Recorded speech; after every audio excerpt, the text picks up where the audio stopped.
my judges, teachers, and my dear friends. I am Pratisha from UKG Newton in Kalpabik School.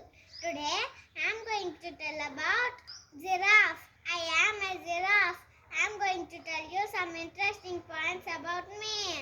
I am the tallest animal in the world.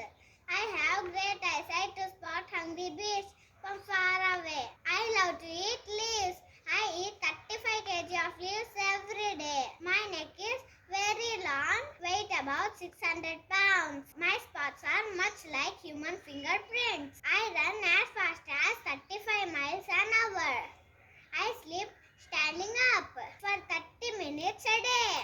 My baby is called a calf. It can stand up and walk within 1 hour. I am a social animal. I love to roam around in groups called towers.